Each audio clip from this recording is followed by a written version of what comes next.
Buenos días, jóvenes. Continuando con el tema de nomenclatura inorgánica, hoy día vamos a hablar acerca de función óxido básico.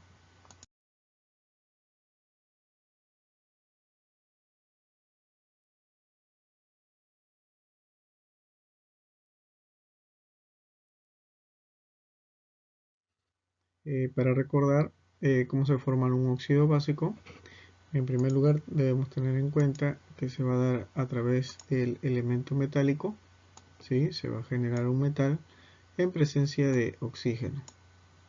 Entonces, cuando el metal y el oxígeno se encuentran, generará un compuesto denominado óxido básico o también óxido metálico.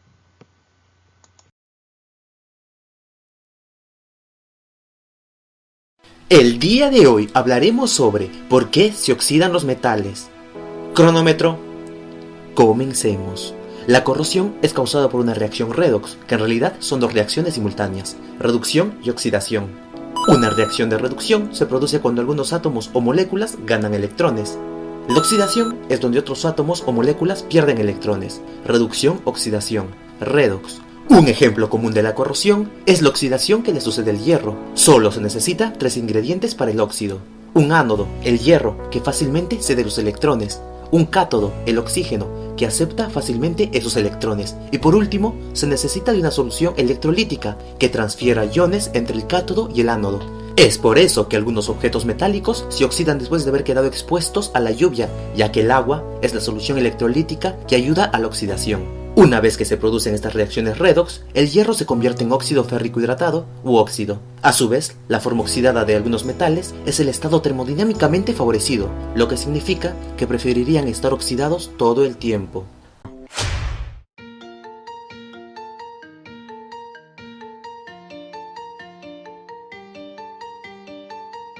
Otro ejemplo es cómo las baterías también funcionan usando una reacción redox.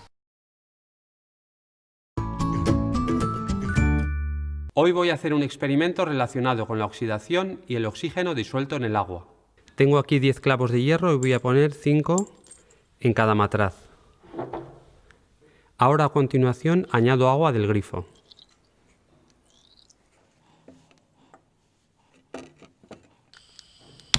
Voy a hervir el agua de uno de los matraces. En el otro el agua quedará tal y como está.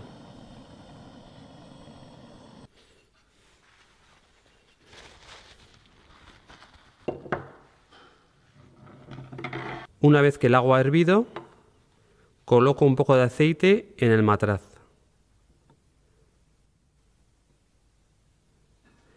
El aceite, como tiene menos densidad, flotará, se quedará encima del agua. Y ahora esperaremos 24 horas. Ya ha pasado un día y vamos a ver qué ha ocurrido. Observamos cómo los clavos del agua del grifo se han oxidado. Hay restos de óxido en el fondo del matraz. En cambio, los otros clavos, los del matraz con el agua hervida, no se han oxidado. Esto es debido a que al hervir el agua eliminamos gran parte del oxígeno disuelto en ella. Esta capa de aceite la hemos puesto a modo de tapón, es decir, para que el oxígeno del aire no pase al agua. Este oxígeno disuelto en el agua es el que hace que los peces puedan respirar. Si pusiéramos agua hervida en un acuario, no le sentaría nada bien a nuestros peces. Voy a sacar ahora los clavos con la ayuda de un imán.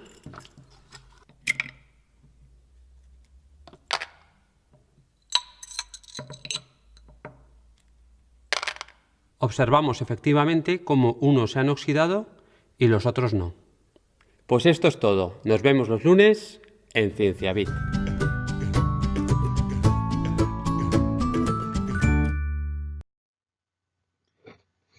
Una vez que hemos visto los videos, interesante con respecto a lo que era una reducción y oxidación, que es parte de este proceso de la función óxido, asimismo porque se oxidan los metales, ¿no? Al momento de perder electrones, entonces cambia su carga y lógicamente se genera todo este proceso de oxidación.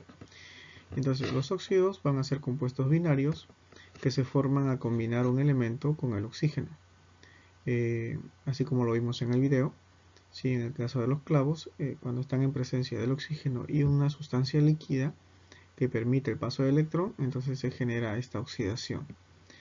Se caracteriza porque su grupo funcional presenta el oxígeno con estado de oxidación -2 y se va a clasificar dentro de lo que corresponde al óxido metálico y al óxido no metálico. En esta sesión vamos a ver el óxido metálico, o llamado también óxido básico.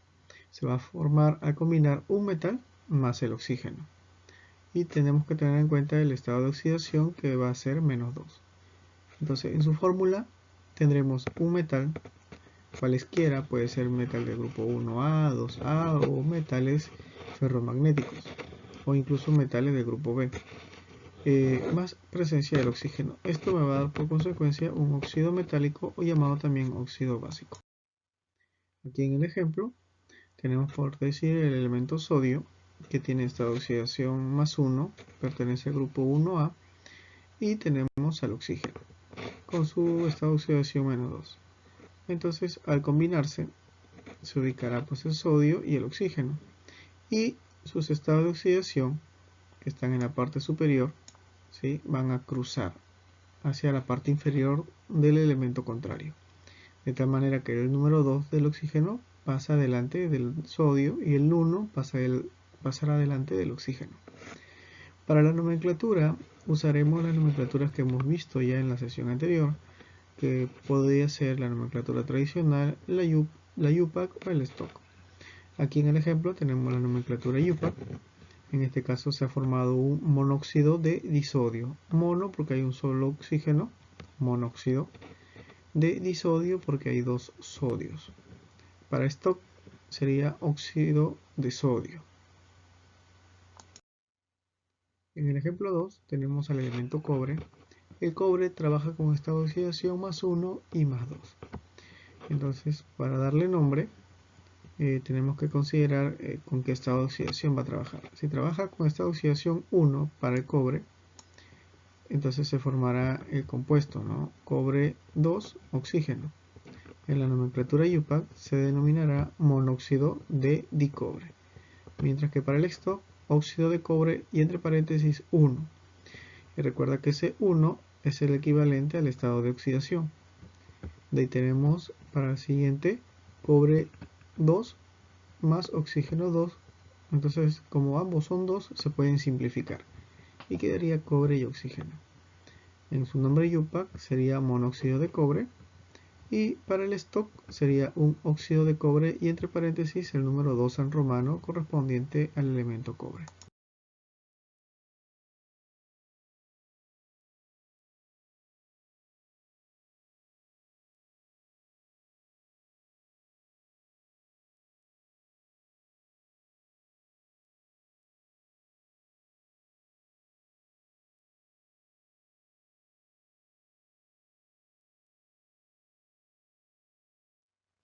Hasta aquí nuestra sesión.